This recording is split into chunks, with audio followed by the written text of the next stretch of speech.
안녕하세요. 이지아이 웍스 아티스트 이재욱입니다. 오늘은 또 새롭게 접근하게 될 툴, 바로 서브스턴스 페인터에 관한 영상을 준비하게 되었습니다. 이번 시간에도 마찬가지로 제가 그동안 실무에서 접해오면서 꼭 필요하다 생각되는 부분들 위주로 정리하게 되었고요. 처음 이 툴을 접하게 되실 분들 역시 쉽게 이해하실 수 있도록 최대한 고민해봤습니다. 서브스턴스 페인터는 직접적으로 언급하자면 바로 PBR 렌더링 방식에 활용되는 텍스처링 툴입니다. 그리고 PBR을 온전히 본인 것으로 가져가실 수 있기 위해서 오늘은 서브스턴스 페인터 그리고 툴이 행하게 되는 PBR의 영역도 한번 가볍게 살펴보게 될 텐데요. 입문자분들이 이해가 쉬울 수 있게 그동안 제가 실무에서 다뤄왔던 관점으로 시작을 해보겠습니다. 오늘 이 영상을 접하시고 이후로 준비하게 될 서브스턴스 영상을 한결 자신감 있게 다가오실 겁니다. 자, 그럼 PBR에 대해 한번 알아보도록 해보죠. PBR은 Physically Based Rendering이라는 약자로 일반적으로 물리 기반 렌더링으로 잘 알려져 있습니다. 쉽게 이야기하자면 맨 아랫줄이 핵심이고요. 바로 표준화된 알고리즘이 있어서 이 부분에 동일한 수치를 넣으면 동일한 결과값을 나타내주는 렌더 방식이라고 생각하시면 되겠습니다. 예전처럼 아티스트의 감각에 따른 편차가 적용되는 것이 아니고요. 동일한 환경이 적용될 때 같은 결과를 기대할 수 있는 가이드가 존재하는 형식인데요. 바로 사실적인 표현과 아울러서 템플릿에서 범용적으로 활용될 수 있다는 이점이 있습니다. 여기 사진 속에 보여지는 이미지들처럼 동일한 가이드와 알고리즘 안에서 수치 변경만으로 모든 물질들을 표현할 수 있다 정도로 생각해 주시면 될 것 같습니다. 자, 제가 방금 PBR은 동일한 알고리즘으로 수치 변경만으로 물질 표현이 가능한 것이라 말씀드렸죠. 그렇다면 이러한 PBR에서 물질 표현을 위한 수치 변경은 어디서 어떻게 이루어지는지 궁금해질 수도 있으실 것 같은데요. 지금 알려드리겠습니다. 바로 여기 보이시는 해당 4가지 컴플리트 포맷에서 활용되고 있고요. 대부분의 PBR 툴들은 이러한 기준들을 따라가고 있습니다. 여기 보이시는 베이스 컬러와 노멀, 메탈릭, 러프니스 4가지가 되겠는데요. 여기서 베이스 컬러는 흔히 우리가 일반적으로 알고 있는 표면 색상이라고 생각하시면 될 것 같습니다. 물론 음량이 전혀 적용되지 않은 순수 상태의 색상이고요.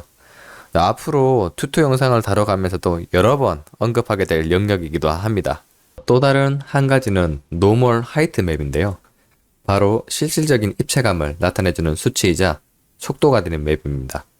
쉽게 생각해서 굴곡을 표현한다고 생각하시면 될 것 같고요. 특히 이 서브스턴스 페인터에서는 하이트맵 관련 파라미터들을 활용할 수 있습니다.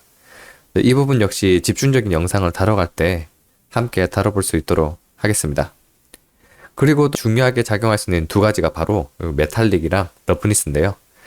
흔히 생각하는 물질의 재질감을 표현할 수 있는 영역이라고 생각하시면 될 것 같습니다. 자, 앞으로 이 서브스턴스 페인터로 PBR 텍스처링을 가져가실 때는 이 해당 4가지 항목을 꼭 기억해 주시면 좋을 것 같고요. 자, 이러한 4가지 요소들을 활용해서 PBR 물리 기반 렌더링의 모든 물질들을 표현할 수 있습니다. 물론 여기 아래 보이는 앰비언트 오클루전이랑 커브처 역시 함께 활용되는 영역이긴 합니다. 앰비언트 오클루전 같은 경우는 이제 차폐 음영과 같은 그림자가 드려지거나 굴곡에 따라 생기는 깊은 그림자 등을 나타낸다 생각하시면 되는데요. 실시간 렌더링이다 보니 이 부분은 베이스 컬러나 텍스처에서 직접적으로 활용되기보다는 렌더링 측면에서 서브로 부분적인 활용이 이루어진다고 생각하시면 될 것 같습니다. 또 그리고 커버처 맵 역시 표면의 꺾임 정보를 나타내주는 가이드라고 생각하시면 되고요. 역시 마찬가지로 최종 활용되는 맵이라기보다는 제작하실 때 기준과 지표가 되는 부분으로 활용이 많이 이루어지고 있습니다.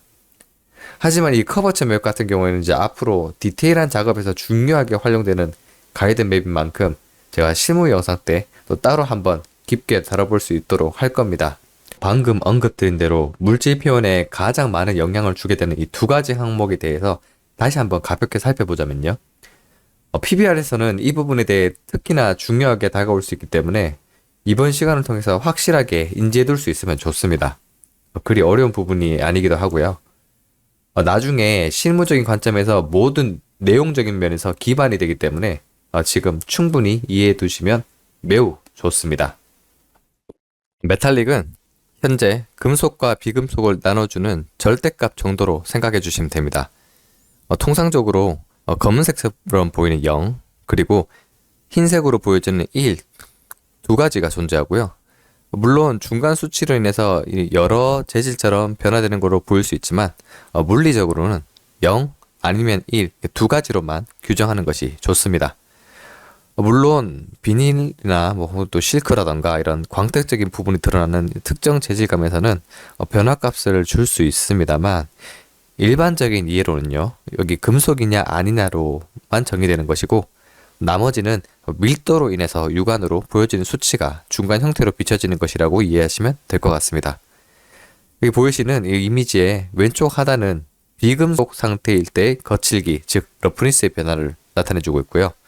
오른쪽은 금속일 경우의 거칠기 변화로 보시면 됩니다.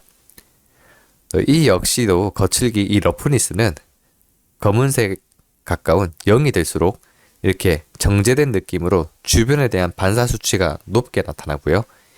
흰색에 가까운 1이 될수록 주변 반사가 덜 이루어진다고 이해해 주시면 될 것 같습니다. 주변을 어느 정도 반사시키느냐 정도로 러프니스를 이해해 주시면 지금은 충분합니다. 자, 그렇다면 이제 PBR에서 중요하게 활용되는 이 네 가지 베이스 컬러, 노멀, 러프니스, 메탈릭 이 등은 어떻게 제작해야 되는가 이제 다음 관심사가 될 수 있는데요. 바로 이게 서브스턴스에서 시작되는 이 기본적인 형태가 있습니다. 앞으로 다루게 될 이 툴에 있어서 제작 형식, 즉 툴은 거의 동일한 형태로 이루어집니다. 템플릿 형태로 제공되는 기타 매터리얼들도 다 마찬가지 형태들이고요. 자, 일단 여기 보이시는 이 항목의 형태를 봐주시기 바랍니다.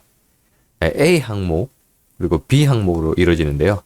특히 이 A 쪽은 재질, 그리고 여기 B 쪽은 재질을 적용시키는 영역이라고 생각하시면 됩니다. 자, 이해를 돕기 위해서 여기 가볍게 오른쪽 하단에 이미지를 첨부하였는데요. 보시는 것처럼 이렇게 재질을 제작을 해서 특정 오브젝트에 적용시킨다가 기본 서브스턴스 페인터의 골자입니다. 자, 여기서 중요한 점은 여기 보이시는 이 레드와 블루가 절대 색상이 아니고요. 해당 오브젝트와 재질을 연결해주는 주소지 정도로 생각해 주시면 됩니다. 즉, 해당 컬러 값에 재질을 함께 적용해 주기로 하면 해당 색상으로 영역 표현이 된 오브젝트에 모두 일괄 적용이 되는 거고요. 이 부분에 대한 것은 후반 영상에 또 나오게 되니까 이후에 또 참고해 주시면 될 것 같습니다. 그리고 여기 A쪽 재질은요, 제작 활용하실 때 가장 많이 활용해야 되는 분 중에 하나가 바로 여기 필터입니다. 필터 항목에서 존재하는 많은 이펙트와 효과들을 활용하는 방식으로 다양한 재질들을 표현하게 되고요.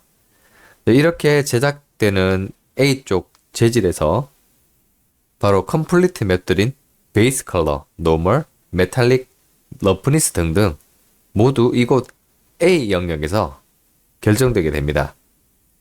그리고 여기 B는 오브젝트 적용 범위에 관한 부분인데요. 쉽게 생각하면 스타일라이즈 같은 웨더링이나 혹은 또 그런지 스타일 같은 여러 가지 묻어나는 형태의 표현이라 생각해 주시면 될 것 같습니다. B 영역은 주로 제너레이터 영역을 많이 쓰게 되고요. 대부분 이 레퍼토리를 근간으로 해서 많은 효과 작업들을 이어나가시게 될 겁니다.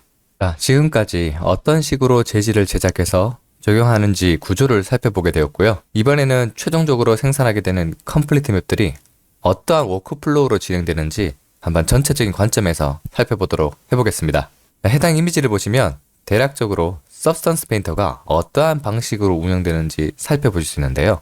실질적으로 활용될 UV가 정리된 로우 폴리곤 데이터와 그리고 디테일을 반영하기 위한 하이 폴리곤 데이터를 가져와서 그 하이폴에서 맵들을 추출, 적용을 합니다. 해당 보이시는 이 두 번째 모델이 바로 하이폴에서 추출된 노멀을 적용한 로우 폴리곤 데이터 이미지고요. 그리고 세 번째 보이시는 이 알록달록한 맵이 바로 ID 맵이라는 것인데요.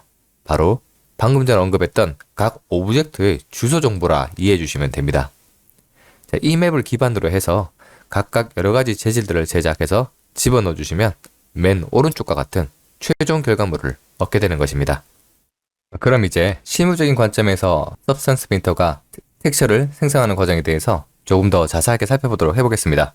우선 UV가 정리된 로우 폴리곤이 있어야 되고요. 보시는 것처럼 각각 서브스턴스 페인터 내부에서 재질 표현을 진행하는 그룹을 지정할 수 있는데요. 바로 매테리얼을 달리 적용해서 구분 지어주는 것입니다.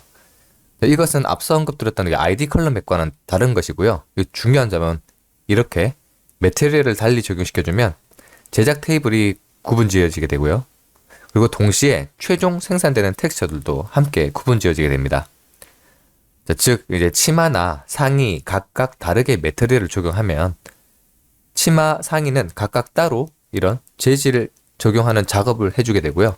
최종적으로도 치마 관련 텍스처와 그리고 상의 관련 텍스처를 각각 다르게 얻게 되는 방식입니다. 지금 보시는 이 예시도 마찬가지고요. 어퍼바디를 따로 지정을 해주면 해당 항목처럼 서브스턴스에도 어퍼바디만 따로 별도로 구분 지어지게 되고 어퍼바디에 관련된 텍스처링 작업을 진행하고 나서 최종적으로 어퍼바디에 관련된 텍스처들만 묶어서 따로 생산해내게 됩니다. 그리고 또 한 가지 중요한 내용으로 바로 오브젝트 그룹 관리가 있는데요. 여기 보이시는 ID 컬러 맵은요. 절대적인 컬러 값이 아니라 재질과 오브젝트를 이어주기 위한 주소 같은 개념이라 말씀드렸습니다. ID 컬러 값은 랜덤 값으로 생성하게 되고요. 이렇게 추출된 ID 컬러 맵을 활용하면 별도의 페인팅으로 영역 지정할 필요 없이 바로 스포이드 형태의 원클릭으로 재질을 빠르게 의도하는 오브젝트 그룹에 적용할 수 있다는 장점이 있습니다. 그리고 이렇게 디테일한 ID 맵을 얻기 위해서는 필수 조건이 있는데요. 바로 하이폴에서 특정 ID 그룹으로 별도 지정이 되어 있어야 된다는 겁니다. 맥스나 다른 DCC 툴에서 특정 매터리얼 ID를 구분 지어주거나 혹은 지브러시에서 이미지처럼 각각의 별도로 폴리 그룹을 지정해 주시면 해당 폴리 그룹 정보를 갖고 있는 하이폴을 가져와서 ID 맵을 생성할 때 이 그룹 정보 그대로 반영시킬 수 있습니다. 제가 지브러시에 대해 알려드리는 튜토리얼처럼 오브젝트 생성 단위로 작업을 접근하시게 되면 이렇게 서브툴 관리도 ID 맵 생성에 최적으로 운영될 수 있습니다. 그리고 서브스턴스 페인터로 PBR 텍스처 제작을 위해서 처음 진행하실 때 선행적으로 이루어져야 하는 부분들이 있습니다. 앞으로 튜토리얼을 다루면서 한 번쯤은 보시게 될 부분이기도 합니다만 바로 제작에 필요한 기반이 되는 텍스처들을 추출하는 것입니다. 요리로 치면 메인 작업 들어가기 전에 준비하는 재료들에 대한 밑작업 정도로 생각해 주시면 되고요. 이렇게 생성되는 밑 재료들이 메인 요리를 준비하는데 많은 영향을 주게 되죠. 그리고 이러한 밑 재료들을 서브스턴스 페인터에서는 메쉬맵이라고 부릅니다. 자, 그럼 메쉬맵들을 어떤 식으로 생성되고 활용되는지 한번 살펴보겠습니다. 이전에 언급드린 대로 ID 정보들이 잘 정리되어 있는 하이프를 가져와서 최초로 ID 맵 추출을 지정해 줄 수 있고요. 그리고 하이폴의 기반이 참조된 베이스 노멀 맵을 생성하게 됩니다. 그 다음 이렇게 생성된 노멀 맵을 바탕으로 몇 가지 보시는 텍스처들을 생성하게 되는데요.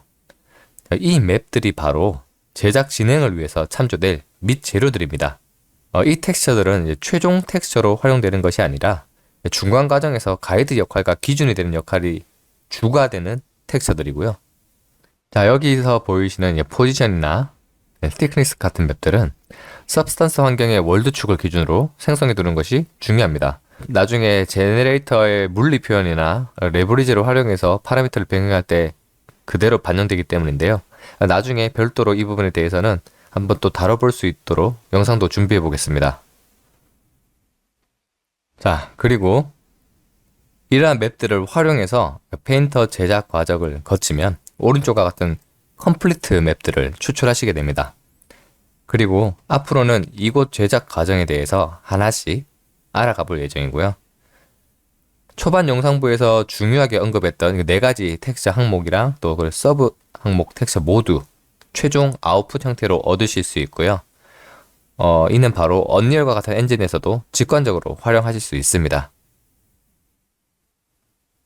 왼쪽에 보이시는 것들이 바로 하이폴에서 추출한 메쉬 맵들이고요.